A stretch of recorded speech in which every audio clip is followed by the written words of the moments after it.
बेगूसराय में हिंदू लड़कियों के लगातार गायब होने को लेकर के गिरिराज सिंह ने एक बार फिर से बिहार सरकार पर जोरदार हमला बोला है। उन्होंने कहा है कि बेगूसराय में सनातन धर्म और हिंदुओं को साजिश के तहत टारगेट किया जा रहा है। इसके साथ ही उन्होंने इस बात का जिक्र किया है कि जब देश अलग हुआ उसी समय अगर सारे मुसलमान जो है वह पाकिस्तान चले हो गए होते तो आज यह दिन देखने को नहीं मिलता।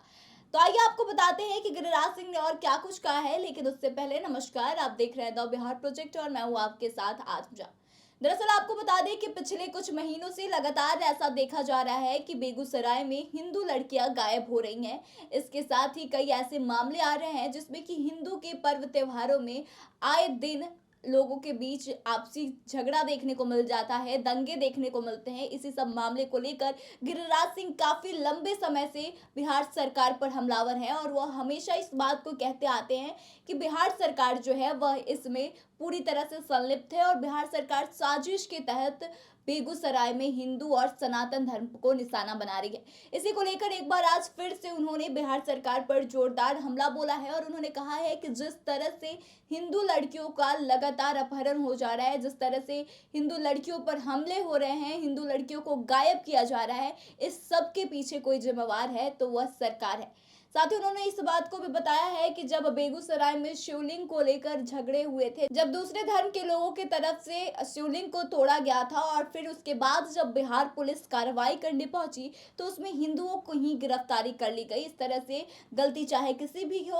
की भी हो, जिम्मेदार बस हिंदू कम्युनिटी के लोगों को बना दिया जाता है। इसके अलावा लव जिहाद के मामले को लेकर भी गिरिराज सिंह ने जमकर निशाना साधा। उन्होंने कहा कि हिंदू लड़कियों के साथ लव जिहाद का मामला देखने को बेगूसराय में मिल रहा है। आए दिन लड़कियों को बहलाया फुसलाया जाता है, फिर उनके साथ दुर्व्यवहार किया जाता है। अगर हिंदुओं का कोई पर्व होता है तो उसमें पत्थरबाजी होने लगती है, लड़ाइयाँ होने लगती है और यह सब एक प्लान और साजिश के तहत होता है। सनातन धर्म को खत्म करने की कोशिश की जा रही है और उन्होंने कहा कि अगर हमारे पूर्वजों ने पहले ही मुसलमानों को इस देश से निकाल दिया होता तो आज यह दिन हमें देखना नहीं पड़ता। उन्होंने इस बात का जिक्र किया कि जब भी किसी भी हिंदू का कोई पर्व होता है, जैसे कि दुर्गा पूजा में भी मूर्ति विसर्जन के दौरान बेगूसराय में लड़ाई हुई, दंगे हो गए और इसको लेकर भी उन्होंने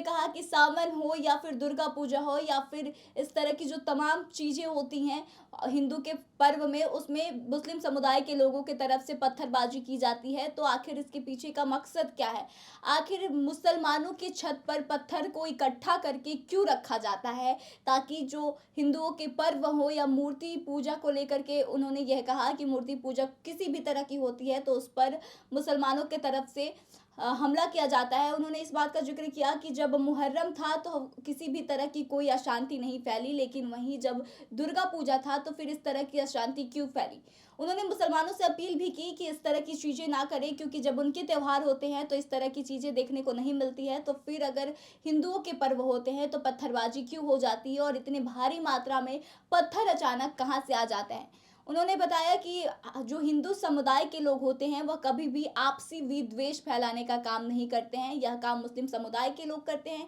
और इसके लिए जो सरकार के लोग हैं, सरकार में मौजूद लोग हैं, वह एक साजिश के तहत उन लोगों को भड़काते हैं ताकि इस तरह की विवाद सामने आए और इस तरह का विवाद बढ़ता चला जाए। तो इसके लिए उन्होंने सीधे तौर पर सरकार को जिम्मेवार ठहराया है और ऐसा पहली बार नहीं है। दरअसल आपको बता दें कि काफी लंबे समय से गिरिराज सिंह हिंदुत्व का नारा लगाते रहते हैं और सनातन धर्म और हिंदू धर्म के लोगों के लिए आवाज उठाते रहे हैं और बेगूसराय उनका जैसे कि संसदीय क्षेत्र है तो इसको लेकर के वह लगातार बोलते रहते हैं और हर बार वह बिहार सरकार पर साजिश का आरोप लगाते हैं, यानी कि बिहार सरकार के